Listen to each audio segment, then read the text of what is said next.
Ош шаарында бала бакчалардын башчылары алмаштырыла баштаары менен буга макул болбогон ата-энелер нааразычылык билдирип чыгышты.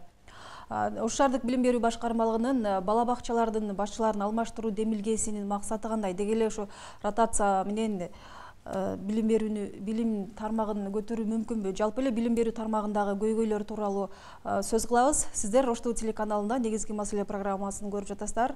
Аны мен Динара Касымова алып барам.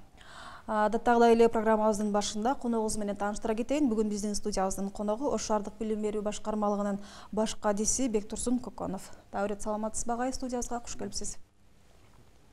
Урматтуу телекөрүүчүлөр, дагы ирет эсиңиздерге сала кетейин. Биз түз эфирде маек куруп жатабыз. Андыктан ушул бала бакча, мектеп жана башка ушул Ош шаарындагы билим берүү тармагындагы көйгөйлөр боюнча өзүңүздөрдө сунуштар жана соолор болсо, бизден түз байланыштагы телефон номерлерге чалып суроолоруңуздарды берсеңиздер болот.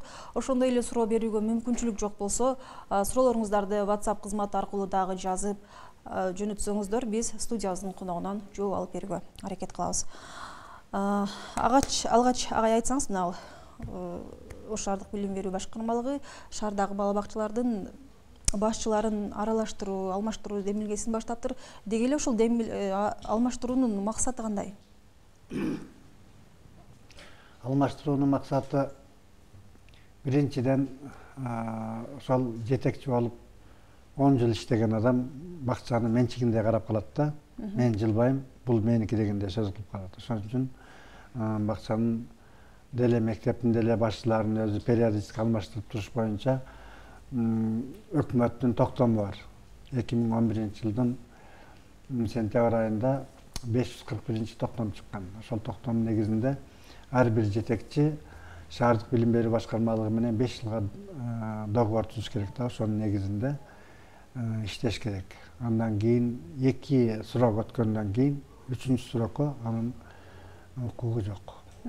Ошон үчүн 3-үнчү срокто аны ротация деп айтылбайт, перемещение деп айтылат.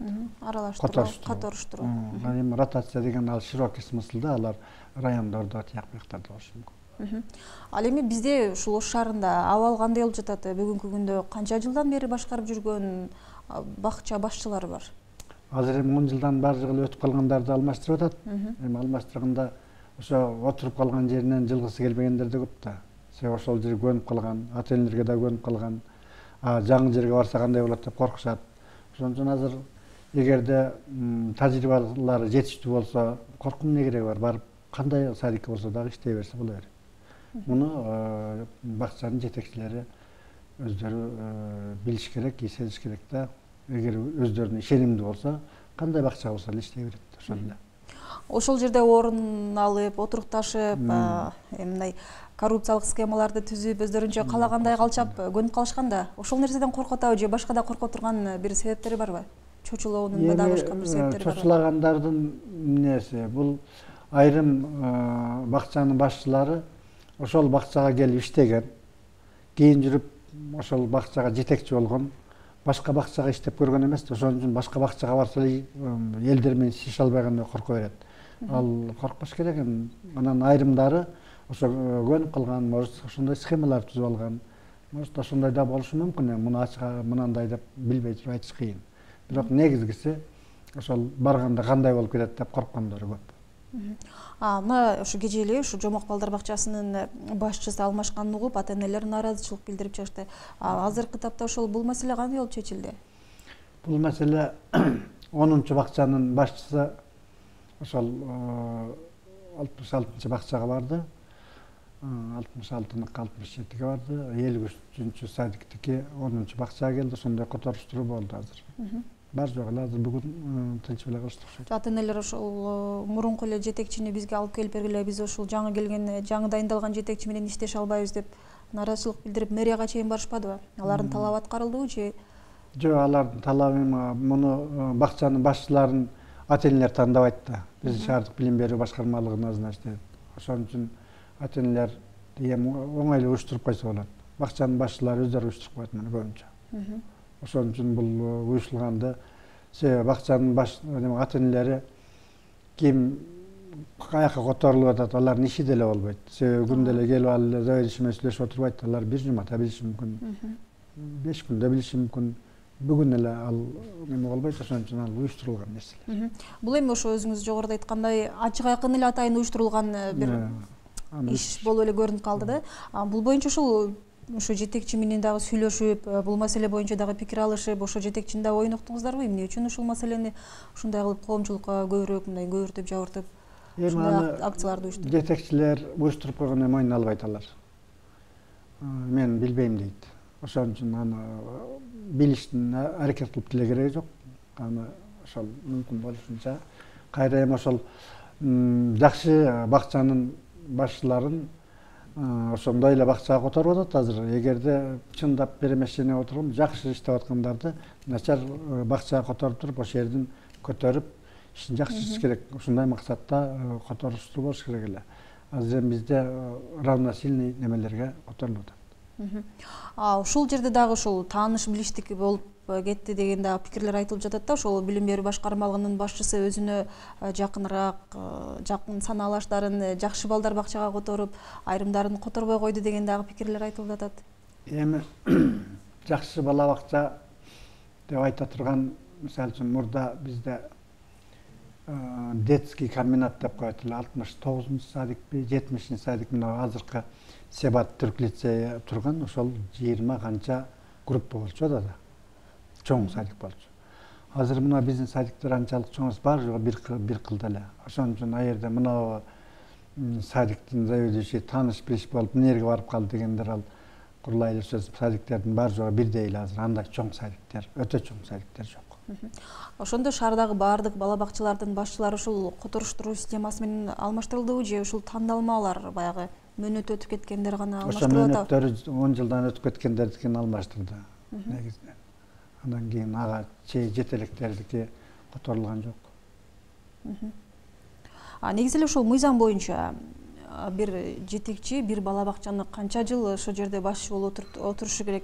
Мисалы шаарда 10 жыл, 15 жылга чейин ошол жерде жетекчи болуп отуруп, өзүнүн менчигиндей кылып, менчиктеп алган, каалагандай кылчаган жетекчилер дагы бар эмеспи? Жетекчилер бар. Эми ону азыр башында айтып өтпөдүмбү? Ошол постановление боюнча ошол 2011-жылда мектеп жетекчилерине, садиктин башчыларына полномочияларын чоңойткон. Мектеп жетекчилери мурда кызматкерлерди өзү кабыл алчу эмес эле. Аны шаардык билим берүү башкармалыгы кабыл алып, анан жөнөтүп турат эле. 11-жылдан баштап туруп, ошол сентябрь айында постановление негизинде ошол полномочияны расширение болгон да. Ошол эле учурда булар договор менен иштей турган болгон. Ошо мыйзамга киргизилген. Ошондо дагы көрсөтүлгөн, бир мөөнөт жакшы иштеген болсо, экинчи мөөнөткө калтырылып, экинчи мөөнөттөн кийин перемещение болуш керек деген эмеси бар. Бакчалардын көпчүлүгү, бакча башчыларынын көпчүлүгү улумунун өкүлдөрү, көпчүлүгү ушул пенсия курагындагы башчылар да. Аларды деле ушундай бир, аларды жумуштан кетирип, жаңы жаштарды алып келгенге мүмкүнчүлүк барбы? Негизи ошондой аракет кылса болобу? Эми азыр бизде негедир баягы возраст бир аз жылдыбы аялдар деле, мисалы үчүн 60-ка чыккан аялдар азыр жаш эле болуп көрүнөт да. Ошон үчүн өздөрүнүн жаш бизде эле жүрүшөт. Байсалов айткандай дейсизби? Ошондой эле. Эми аны сен карыдың, сен кет деп туруп, азыр эч ким айта элек, пока өздөрү деле сезип, биз деле ошол возраст келип калдык. Биз деле сезип пенсияга чыгып кетишибиз керек. Эми ушундай бул азырынча же мени алмаштыра турган киши жок дегендей жүрүшө ушундай азырынча бар. Мындай пенсияга курагындагылардан бир 10-15 жактысы бар болушу мүмкүн. Алар дагы эми ошо өздөрү кетишсе керек. Бакчадагы ушул бала бакчалардагы балдардын тамак аштары, ушуларга берилип жаткан тамак аштарды нормада берилип жатабы? Ушуларды көзөмөлдөгөн шаардык билим берүү башкармалыгы көзөмөлдөп турасыздарбы? Канча убакта көзөмөлдөп турасыздар? Бизде ар квартал сайын мектептердеги окуучулардын питаниясы менен бакчалардагы балдардын питаниясы каралып турат.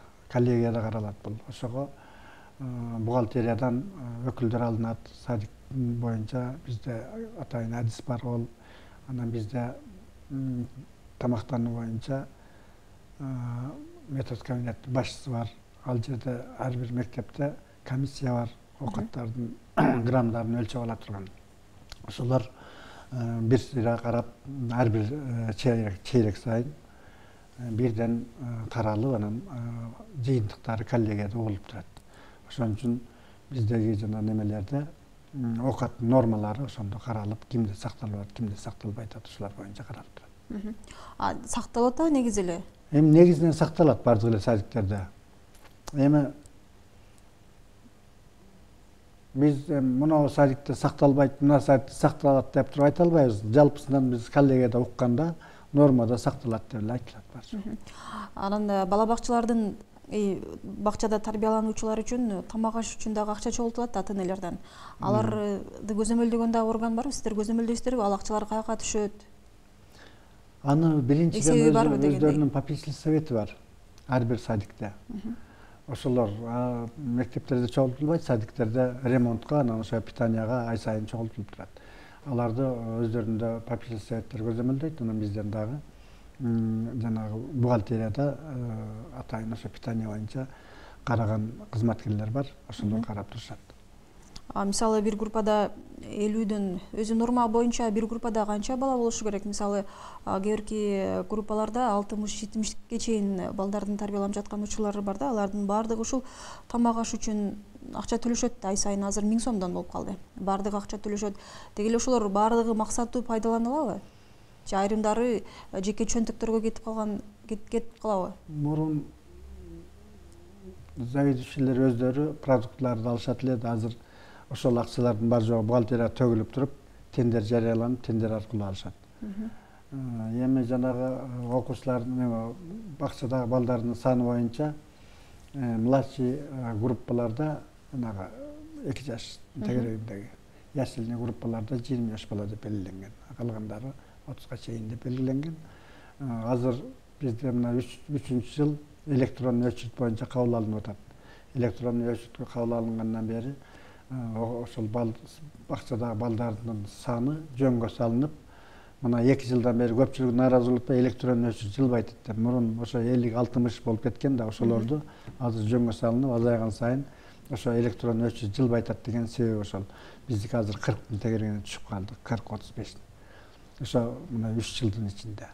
Ошо акырындык менен бул жөнгө салынып 30 адамга түшөт. Бирок антейин десең, садик жетишсиз, ошон үчүн айрым учурларда баягы льгота менен киргендердики кабыл алынып атат кадимкидей. Ошо электрондук кезек боюнча дагы көпчүлүк ата-энелерде да ошо электрондук кезек жылбай атат. Биз балабызды ошо кезекке койгондон бери 3-4 жыл өтүп, балабыз мектеп курагына дагы келип калды, мектеп курага бара турган болуп калды деп дагы арыздаттануулар көп болот да. Бирок ошол бала бакчанын башчылары электрондук кезек коюлган боюнча тура берет. Бул жактан өздөрүнчө жең ичинде сүйлөшүп алып, бала бакчага балдарды кабыл ала берет экен. Мисалы бир группада норма боюнча өзүңүз жогоруда айткандай 35-40 боло турган болсо, азыркы тапта ушул 60-70ке чейин бир группада тарбияланып жаткан балдар бар да. Мен эми көбүнчө мектептер боюнча иштеген үчүн бакчаларды барып караганга убактым боло элек. Бирок негизинен ошол биз коллегияда караганда бакчанын башчыларына суроо бергенибизде алардыкы 30-35 деп айтышат да. Андан кийин ошол очередь электрондуу өчүтүңөр жылбай атат го, эмне себептен деп сураганыбызда ошо көбүнчө ушуну айтышат да. Бизде мурун 50-60 болсо, азыр 40-30га түшүп калды. Ошон үчүн биз эми мындан ары жыла баштайт электрондуу өчүт деп. Ушул электрондук кезек боюнча дагы жаңы система ишке киргизилди деп айтылып атат. Азырынча ал ишке аша элек. Азыр ошондо мурунку жаңы система киргизилсе, эски система жок болуп кетеби? Мисалы кезеги жетейин деп калган ата-энелер да бар да. Ал жерде система киргизилбейт, сайт алмаштырылат. Ошол эле өчүрүттөр ошол боюнча эле калат. Ошол кезек сакталып калат. Кезек сакталып калат, просто сайт алмашылат. Биздегилер азыр жакшы деп айтпайбы. Биз негизи ушул бала бакчалар боюнча дагы көбүрөөк маселеге токтолобуз деп атайын айткан болчубуз. Анан ушулар боюнча дагы сунуштарды бересиздерби? Мисалы бир группада 60-70 бала бакча балдар тарбияланып, бир группада жүрүшөт, анан бир керебетте 2-ден 3-төн жаткан да учурлар болуп атат. Бул эми ушул бул гигиеналык эрежелер деле сакталбай атат да. Муну мурун 2ден 3ден болуп кетет эле. Баштарын алмаштырып да жатып жүргөндөрүн көргөнбүз. Эми азыр деле ошондой болуп жатышат, тебишип жатышат да бир группада. Азыр мен бул боюнча садиктерге мен көптөн бери чыга элекмин да, себеби мектеп боюнча иштегеним үчүн садик боюнча чыга элекмин. Кудай кааласа бошоп калсам садиктер бир сыйра карап чыкканга аракет кылам. Негизинен бизде ошол группада балдардын саны азайган деп маалыматты мага беришет. Ошон үчүн мен азыр оюмда бир топ азайып калган болуш керек, почти тең жарымы деп эле айтып жүрөм да. Азыр бизге да телегөрүүчүлөрүбүз WhatsApp кызматынан суроо узаткан экен, ошол суроолорго кезек берели. Мен баламы былтыркы июль айында бакчага очередке койгон элем, азыр барсам сайт ачылбай жатат деп, албай жатат. Сайт качан ачылат деп. Ошол биздин мына Ош шаарынын сайты баардык мектептерде дагы, садиктерде дагы иштебей калып атат да. Биздин шаардыкка өткөндө байланышып тезирээк ачып бергиле дегенде булар жанагы сайтты ача турган бир кандайдыр немеси күйүп кетиптир. Ошону алмаштырабыз деген. Азыр бизде мына аккредитациядан өткөн мектептер бар да, ошолордун да документтерин сайт аркылуу жөнөтчү элек да мурун. Ушулар дагы азыр бизде токтоп калып атат. Бул бир эле садиктин көйгөйү эмес, бул мектепте дагы жанагы биздин ар бир мектептин аккредитациядан өтө турган мектептин документтерин жөнөтө албай кыйналып атышат. Бул сайт баардыгыбызга керек болуп атат.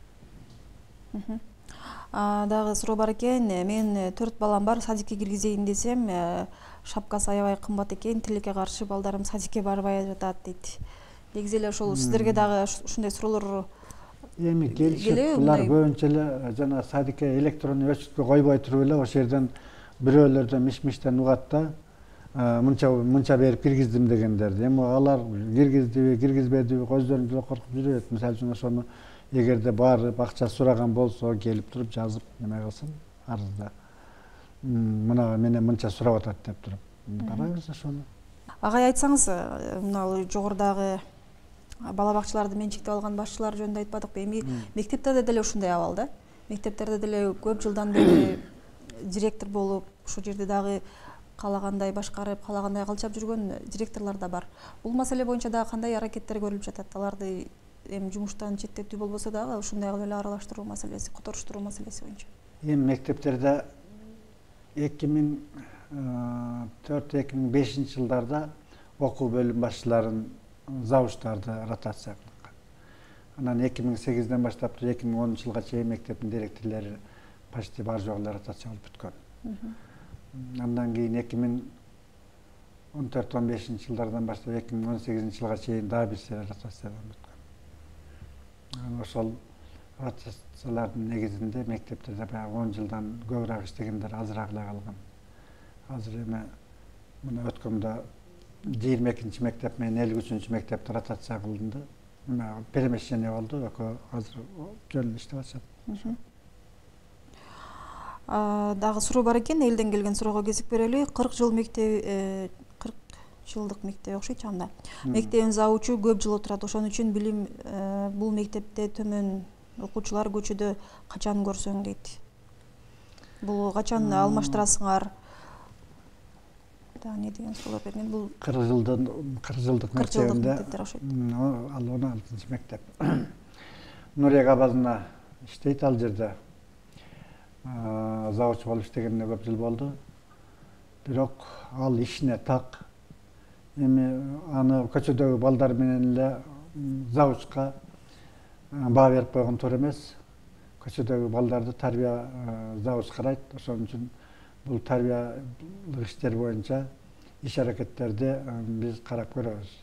Эгерде чындап эле ошол неме болсо, тарбия багытында иштер аксаткан болсо, аны көрөбүз. Окуу бөлүм башчылары менен мен түз иштешем, алардын кандай иштеп атканын мен билем.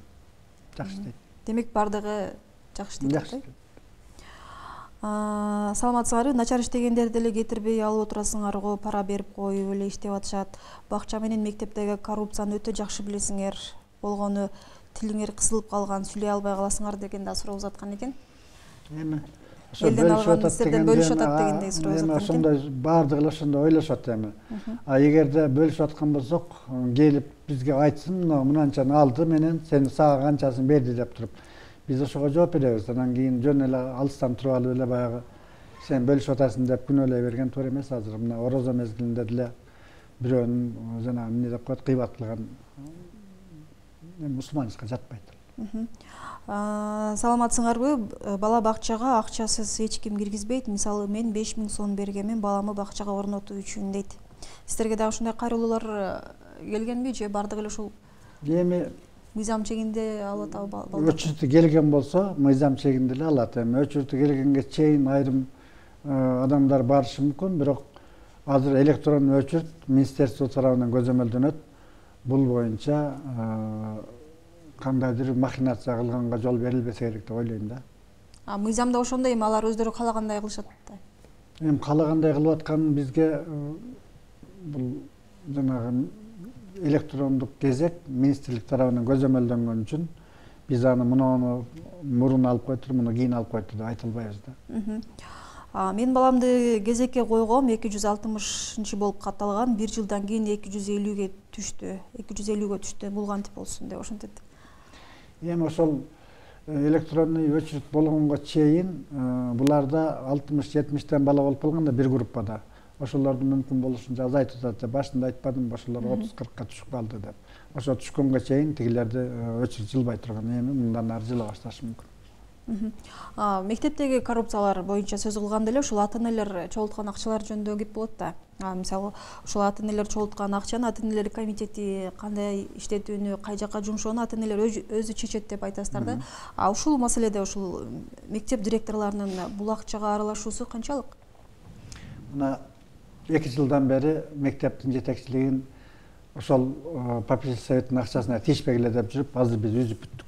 Азыр эми анча-мынчалар гана жанагы класс жетекчилерге сураны объявить этирип атат, итоголор колго түшүп калып атышат. Жанагы азыр жанагы немелерден, группалардан. Ошентип жүрүп азыр такыр эле үзүлүп калдык ошо чагында. Себеби акыркы убактарда мына мугалим акча чогултуп атат дегенди укпай атабыз да. Бул попечительский советтин акчасын ата-энелердин комитетинен түзүлгөн попечительский совет бар.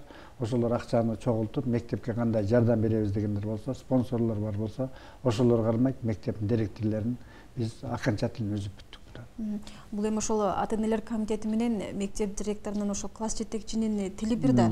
Мектеп директору класс жетекчиге айтат, а класс жетекчи ата-энелер комитетине айтат. Ошондо класс жетекчинин колу менен директор акча сурап алып атат да. Эми ошону попечительский советтин колу менен да алышып, ошо попечительский совет деген бир адам эмес да ол. Ар бир класстан чогулган ата-энелердин бир кеңеши. Ошол кеңеш акчаны чогултуш керек, ошол кеңеш бериш керек. А болбосо мектепке зордуктап акчаны албагыла дегенбиз, зордуктап албаш керек. Алар дагы ошо семейный положениясын караш керек да. Каалоочулар гана бериш керек да. Каалоочулар гана бериш керек. Мисалы ошо бала бакчаларда деле, мектептерде деле кароолчуга, мектептин тазалыгына деп дагы акча сурашат да ата-энелерден. Бул канчалык деңгээлде мыйзамдуу? Мисалы ошол кароолчунун айлыгы үчүн, тазалаган техниканын акчасы үчүн мамлекеттен акча бөлүнөт айлыгы үчүн. 91-жылдарда мына техникалар такыр кыскартып дегенде самоуправление кылып иштеген да. Ошол мезгилдерде техникалардын санын кыскартып туруп, класстын ичин уборка кылганга жанагы техникаларды алып салган немелер, окуучулар самоуправление өздөрү жууш керек деп туруп. Ошол мезгилдерде окуучулардын кышындагы колдору жарылып кетет эле, тияк-бияк болот эле. Анан кийин ата-энелер өздөрү ошол техникаларды өздөрү жалдап жуудура башташкан да. Ошондон келаткан нерсе бул. Азыр дагы ошол бир этажга бирден техника бар, калган жок. Ошого бизде жанагы кошумча штат каралган эмес. Ошого ата-энелер чогултуп, жана пол жугучтарды өздөрү тандап кылып алышат, жалдап алышат. Анан кийин охрананы дагы өздөрү жалдап алышат. Себеби охранага окуучулардын жанагы туалетке барганда аяк бияктарына көзөмөлдөп коопсуздугун коргой турган охранниктерди ата-энелер өздөрү жалдашат. Мектептин коллективи жалдаганга мүмкүнчүлүгү жок, штат жок. Ата-эне штат бөлүнгөн эмеспи, мамлекет тарабынан айлык каралган эмеспи? Жок андай. Жеке менчик мектептерде өздөрү ошол жалдап беришет. Мына окуу жылынын аякташына дагы кыска эле убакыт калды. Ушул жыл жыйынтыктоо билим берүү тармагында кандай болуп атат? Кандай жыйынтык дайындап атасыздар? Эми быйыл Кудай кааласа толук боюнча онлайн, офлайнда окудук. Кудай кааласа жыйынтык жакшы эле болот. Олимпиада боюнча жакшы жыйынтык болду бизде. эми мына ОРТга даярдоо жакшы жүрүп атат. Окуучулардын мектептердеги билим сапатын мониторинг айтып турабыз биз. Ошо мониторингтерди өткөн 5-6, 7, 8 класстардын олимпиадасын өткөздүк. Жыйынтыгы дурус эле болду. Эми 4-класстардыкын өткөзсөк, анан жанагы жалпы окуучулардын диагностикалык сынагын өткөзсөк, бул быйыл өткөзө албадык. Эми Кудай кааласа биз ушу жылдын жыйынтыгында мектептердин рейтингин чыгарабыз. Ошондо билинет. Бул рейтинг деген мектептерде ортосунда атаандаштыкты жаратып, атта калган мектептердин алдыга жылуусуна шарт түзүлүп атат. Бул бизде 5 жыл болуп калды. 5 жылдан бери ушундай аракеттерди көрүп келатабыз. Билим берүү маселеси менен ушул тарбиялык маселеси дагы кандай кетип жатат? Мисалы жакында эле ушул шаардагы мектептердин окуучуларынан өз өмүрүнө кол салган учурлар болду. Тарбия маселеси дагы кандай болуп атат? Эми тарбия маселеси негизинен ата-энелерге жүктөлөт да. Мектепте жана билим берүү мыйзамында тарбия маселеси каралган эмес, билим берүү гана каралган да. Бирок билим берип аткан мезгилде сабактын 3 максаты бар деп берилет да. Биринчиси өнүгүү, экинчиси илимий, үчүнчүсү тарбия деп туруп. Ошон үчүн окуу тарбия деп айтылат дагы. Окуу процессин жүргүзүп атканда ошол герой жанагы каармандардын негизинде мындай болуш керек деп тарбия кетиш керек. Анан чисти жанагы мектепте мынандай бол, сен анандай бол, мун жүрүш турушу деп туруп тарбия мектепке милдеттендирилген эмес. Бирок ошого карабастан бизде класстан жана мектептен тышкаркы иштерди уюштуруучу деп туруп тарбиячы дайындалган, ал жетекчи катары иштейт. Ошолор тарбиялык иштерди жүргүзөт. Анан ар бир класс жетекчинин милдетине дагы тарбиялык вазифалар кошулган. Окуу жылынын аякташына карата ушул бүтүрүүчү класстарда бүтүрүү кечелери болот. Жыл сайын эле мамлекеттик деңгээлде тыюу салуулар болот. Бирок ага карабай ошол акча чогултуулар, мугалимдерине белек бечкек берүү адаты бизде такыр эле жоюлбай келет да. Азайса дагы такыр эле жоюлбай келет. Быйыл дагы акча чогултуулар болуп жаткандыр. Бул акча чогултууларга биз тыюуну жылда салабыз.